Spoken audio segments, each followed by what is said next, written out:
I was supposed to be checking our son's homework submission when I accidentally clicked on the wrong email account. What I saw on that screen made my blood run cold. Bank transfers for hundreds of thousands of dollars, client lists with desperate messages, and a business model that was destroying families while building our fortune. My husband had become a millionaire in 3 years, but the source of our beautiful new life was something so morally bankrupt that I couldn't breathe.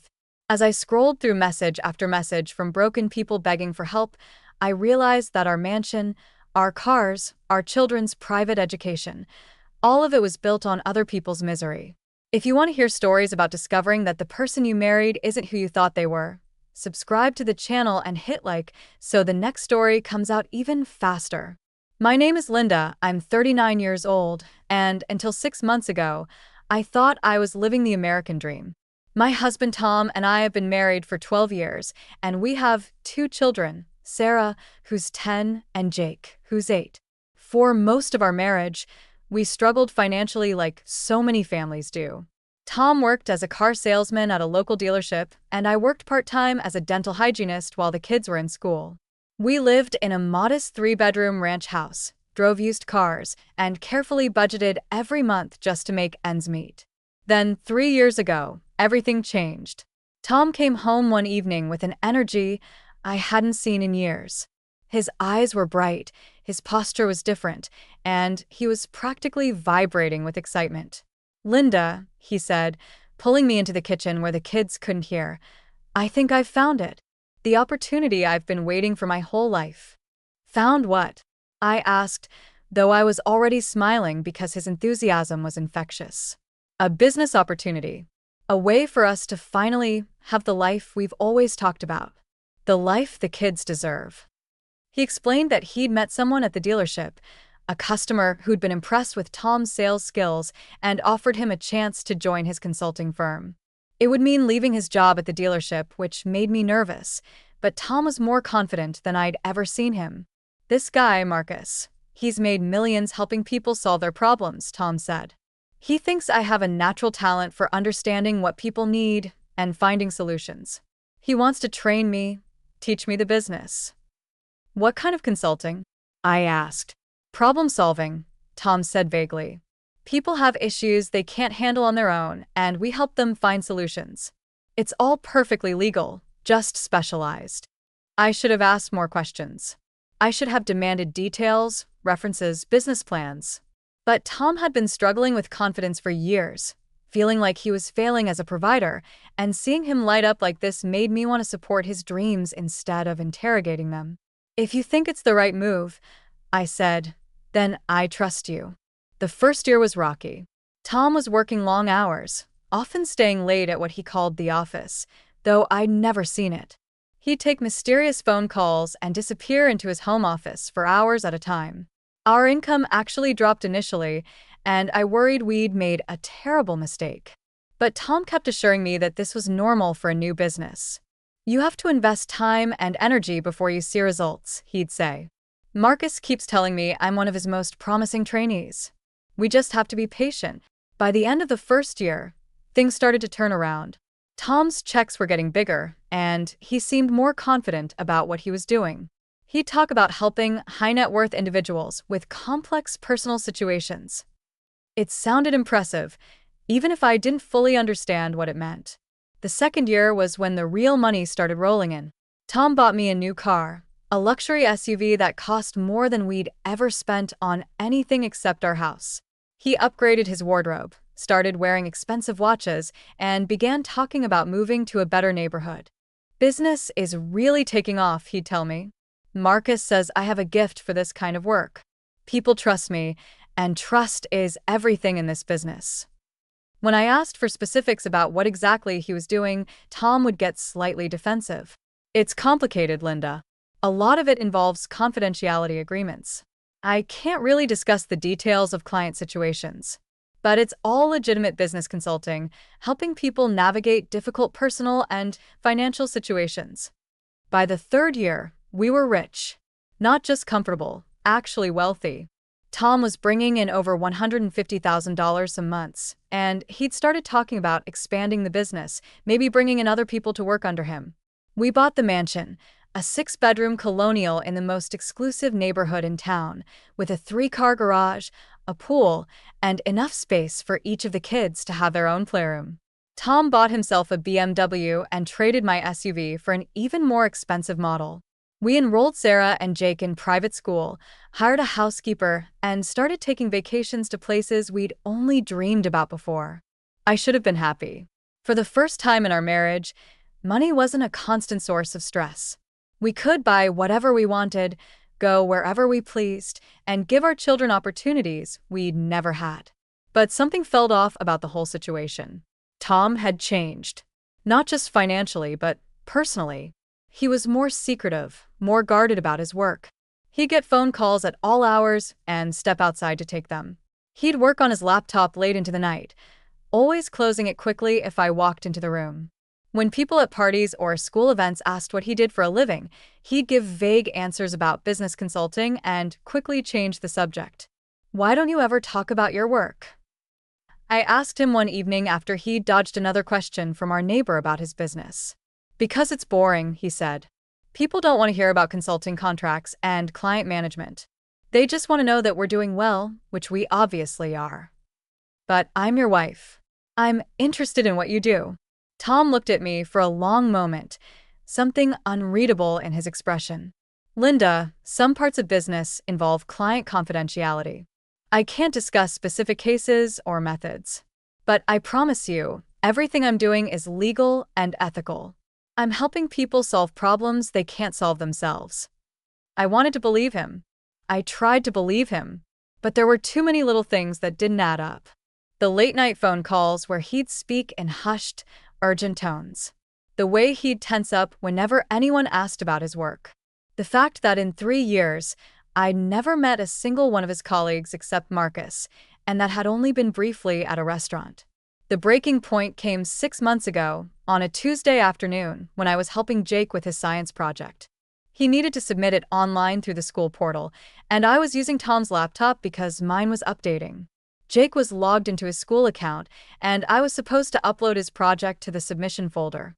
That's when I accidentally clicked on the wrong email tab. Instead of Jake's school account, I clicked on what appeared to be one of Tom's business email addresses.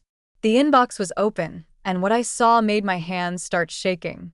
The subject lines were devastating. "Please help, lost everything. Desperate. Family falling apart. Can't make payment this month. Threatening to expose everything. Kids asking why daddy cries." I clicked on one of the messages, my heart pounding. It was from a woman named Jennifer Morrison, and it was heartbreaking. "Tom, I'm begging you.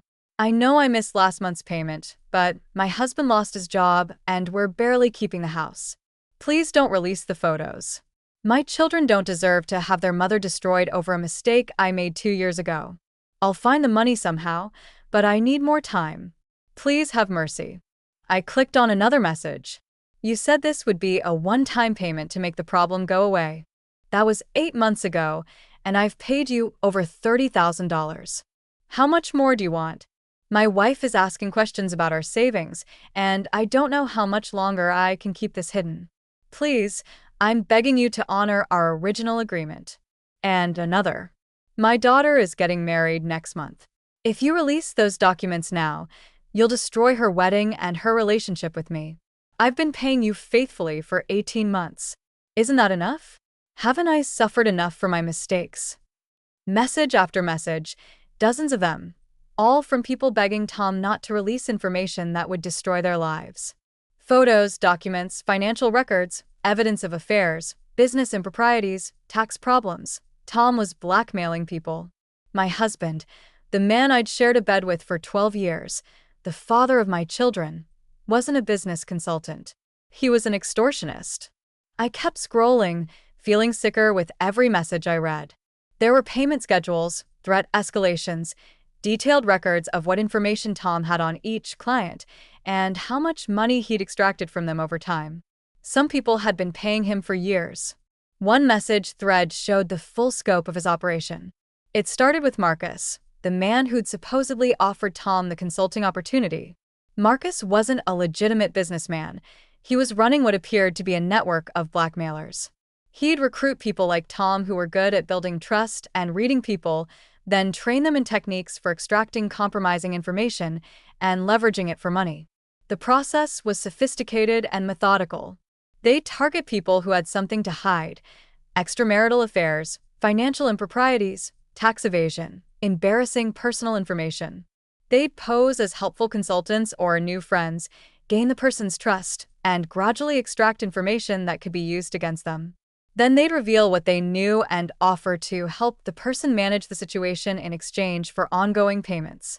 Tom had become an expert at this. His charm, his natural sales ability, his talent for making people feel comfortable, he'd weaponized all of it to destroy lives systematically. I found spreadsheets showing his client portfolio. Over the past 3 years, he'd been blackmailing 47 different people. The amounts varied from a few $100s a month to several thousand, depending on what information he had and how much the person could afford to pay. His total monthly income from extortion was averaging around $180,000. Our beautiful house, our luxury cars, our children's private education, all of it was funded by human misery. I slammed the laptop shut and ran to the bathroom, where I threw up until there was nothing left in my stomach. Then I sat on the bathroom floor and cried until I couldn't breathe. My husband was a criminal. Not just any criminal, but one who specialized in psychological torture, who made his living by destroying other people's peace of mind and financial security. Every nice thing we owned, every advantage we'd given our children, was built on the suffering of dozens of families. When Tom came home that evening, I was sitting at the kitchen table with the laptop open in front of me. "How was your day?" he asked, kissing the top of my head the way he had for 12 years. "Enlightening," I replied. Something in my tone made him look at me more closely. Then he saw the laptop, saw the email account that was still open on the screen, and his face went completely white. "Linda," he said slowly, "you need to understand that this isn't what it looks like." "What does it look like, Tom?" "I know how this must seem, but these are legitimate business relationships. These people came to me with problems, and I'm helping them manage difficult situations." By blackmailing them? By providing ongoing consultation and discretion services. These people made mistakes, and I help them contain the fallout. They pay me for my expertise and my silence. I stared at my husband, this man I thought I knew, and felt like I was looking at a complete stranger. "Tom, these people are desperate. They're broke, their families are falling apart, and you're bleeding them dry to pay for our swimming pool. These aren't innocent victims, Linda. These are people who cheated on their spouses, embezzled money, evaded taxes. They created their own problems. And you're making those problems worse, while profiting from their misery." Tom sat down across from me, his expression shifting from defensive to something that looked almost pleading. "Linda, you don't understand how the world really works. Everyone has secrets. Everyone has something they're ashamed of. I'm not creating problems. I'm helping people manage problems they already have. By threatening to expose them if they don't pay you. By providing them with a service. Discretion costs money. Privacy costs money. These people understand that." I looked at this man I'd married, this father of my children, and realized I didn't know him at all. "How many people, Tom? How many families are you destroying to pay for our lifestyle?" "I'm not destroying anyone. These people are living their lives, keeping their families together, maintaining their reputations. They're paying for a service that allows them to do that. They're paying because you're threatening them. I'm offering them an alternative to public exposure. That's not a threat. That's a solution." The casual way he explained it, like he was describing a legitimate business model, made me feel sick all over again. "What happens to the people who can't pay anymore?" Tom's expression hardened. "That rarely happens. People find a way to prioritize the things that matter to them. And if they don't, then they face the natural consequences of their actions." "You mean you destroy their lives?" "I mean they experience the results of their choices." I stood up from the table, shaking with rage and disgust. "Tom, you're talking about real people. Jennifer Morrison, who's begging you not to release photos because her children don't deserve to suffer. Robert Chen, who's drained his savings trying to keep you quiet about his tax problems. Margaret Williams, whose daughter's wedding you're threatening to ruin. These aren't abstract business relationships. These are human beings whose lives you're systematically destroying. These are people who made bad choices and are paying the price for those choices. The price you set. The price you keep raising. Tom was quiet for a long moment, and when he spoke again, his voice was different. Colder. More calculating. Linda, this conversation ends here. What I do for work is my business. Your job is to enjoy the life I've built for us and take care of our children. Don't make this more complicated than it needs to be. More complicated? Tom, you're a criminal. You're blackmailing people. I'm a successful businessman who's given you everything you ever wanted. Don't throw that away because you don't understand the complexities of how business really works. I stared at him, realizing that he actually believed what he was saying. In his mind, he'd rationalized his extortion business into something legitimate, something he could be proud of. I can't live like this, I said quietly. You can't live like what? In a beautiful house, driving luxury cars, giving our children the best education money can buy. I can't live off money that comes from destroying other people's families. Tom's expression turned cold, and for the first time in our marriage, I felt afraid of him. You don't have a choice, Linda. This is our life now. These are our children's opportunities. You're not going to throw all of that away because you're squeamish about how the money is earned. Watch me. That night, Tom slept in the guest room. The next morning, I called a lawyer. The conversation with the attorney was more complicated than I'd expected. Because Tom's business was criminal, I could potentially be seen as complicit if I'd knowingly benefited from it. The house, the cars, the children's education, all of it could be seen as proceeds from illegal activity.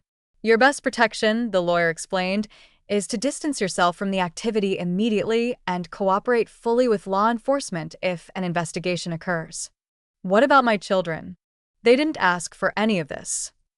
That's the tragic part of these situations. The children are always the innocent victims when parents make choices like this. I spent the next week in a haze, trying to figure out what to do. I couldn't stay married to a man who made his living by torturing other families. But I also couldn't ignore the fact that my children's entire lives would be upended if Tom's business was exposed. Then I found the file that changed everything. I was looking through Tom's home office, trying to understand the full scope of his operation, when I found a folder marked Future Prospects. Inside were detailed profiles of potential blackmail targets, complete with personal information, family photos, and preliminary assessments of their vulnerabilities. One of the profiles was for my sister's husband, Mark. Tom had been investigating my own family, looking for information he could use to extort them. He'd documented Mark's gambling problem, his secret debt, even photos of him at a casino during hours when he'd told my sister he was working late. My husband was planning to blackmail my sister's family. That's when I knew I had to stop him. I copied everything, every email, every file, every piece of evidence I could find. Then I drove to the FBI field office and asked to speak to someone about reporting a crime. Agent Sarah Rodriguez listened to my story without interrupting, occasionally taking notes, but mostly just letting me talk. When I finished, she leaned back in her chair and studied me.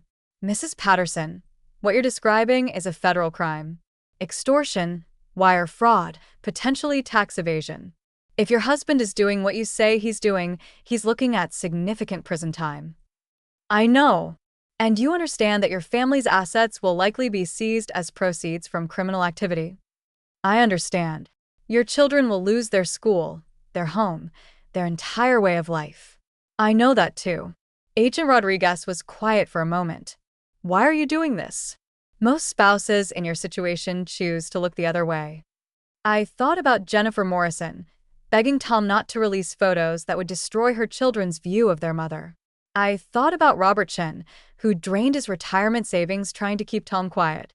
I thought about Margaret Williams, whose daughter's wedding was being held hostage by my husband's greed.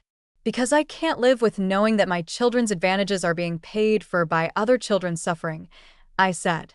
The investigation took 4 months.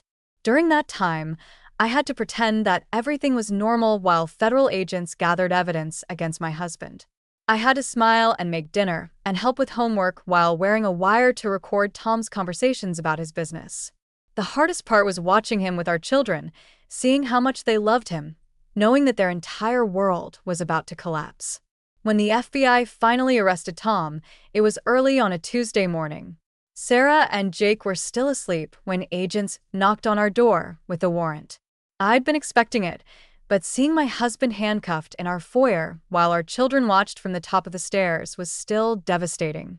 The media coverage was extensive.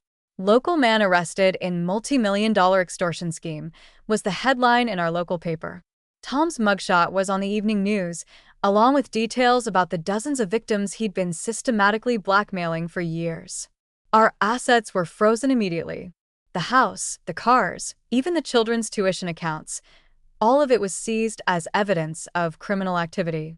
Sarah and Jake had to leave their private school and enroll in public school. We moved in with my parents while the legal proceedings unfolded. The children blamed me, of course. They didn't understand why their mother had destroyed their father and ruined their lives. Sarah, who was 11 by then, told me she hated me for lying about Daddy. Jake just cried every night, asking when we could go home. Tom was sentenced to 12 years in federal prison. The judge called his crimes a systematic campaign of psychological torture designed to extract maximum financial benefit from vulnerable victims. During the sentencing hearing, several of his victims gave impact statements describing how his extortion had destroyed their marriages, their relationships with their children, their mental health, and their financial security. Jennifer Morrison spoke about how she'd attempted suicide rather than face the humiliation of having her affair exposed to her children. Robert Chin described how the stress of Tom's demands had given him a heart attack.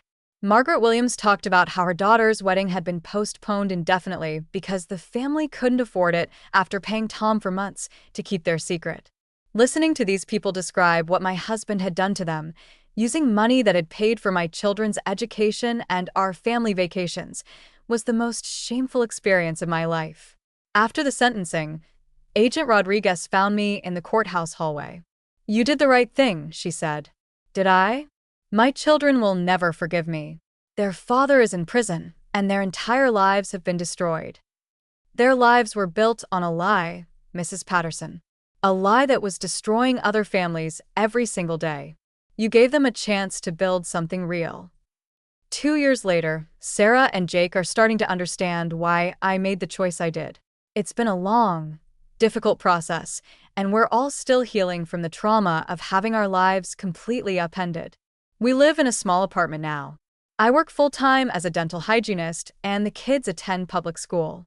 We drive a used car, shop at discount stores, and carefully budget every month just like we did before Tom's criminal business made us wealthy. But there's something different about our life now. It's honest. The money we have, we've earned legitimately. The things we own, we've paid for with work that doesn't hurt other people.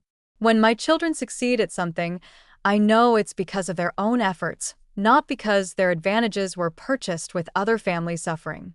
Last month, I got a letter from Jennifer Morrison, one of Tom's victims. She'd found my address through the court records and wanted to thank me for coming forward. "I know it must have been impossible to turn in your own husband," she wrote. "But you saved my family from years more of his torture. My children still don't know about my mistakes, and now they never have to. You gave me my life back." I've received similar letters from other victims. People who'd been paying Tom for years, draining their savings and living in constant fear, thanking me for ending their nightmare. It doesn't make the hard parts easier. My children's anger, the financial struggle, the shame of having unknowingly benefited from crime for so long. But it reminds me why I made the choice I did. Tom writes to the children occasionally from prison. His letters are full of justifications for his actions and anger at me for destroying our family. He still doesn't understand that the family was already destroyed the moment he decided that other people's suffering was an acceptable price for our comfort. Sarah asked me recently if I regret turning him in. Every day, I told her honestly, I regret that it was necessary. I regret that your father made choices that forced me to choose between our family's comfort and doing the right thing. I regret that you and Jake had to pay the price for decisions that neither of you made. But you'd do it again? I thought about all the people Tom had been destroying, all the families that were suffering to pay for our luxuries, all the children who were losing their parents' college savings to fund our swimming pool. Yes, I said. I'd do it again. Why? Because I want you to grow up knowing that some things are more important than money. I want you to understand that how you earn something matters just as much as what you earn. And I want you to know that when someone you love is doing something wrong, really wrong, love sometimes means stopping them, even when it costs you everything. Sarah was quiet for a long time. Then she said, I think I understand now. It's taken 2 years, but my children are finally starting to see that the life we have now, smaller, simpler but honest, is worth more than the mansion we lost. They're learning that integrity can't be bought, that real security comes from doing the right thing even when it's hard, and that sometimes the greatest gift a parent can give their children is showing them what principles look like when they're tested. Tom stole millions of dollars from dozens of families, but the thing he stole from me was even more valuable. The ability to enjoy success without questioning where it came from, the peace of mind that comes from knowing your hands are clean, the simple pleasure of earning something through honest work. I got that back the day I walked into the FBI office and chose truth over comfort. And that, I've learned, is worth more than any mansion.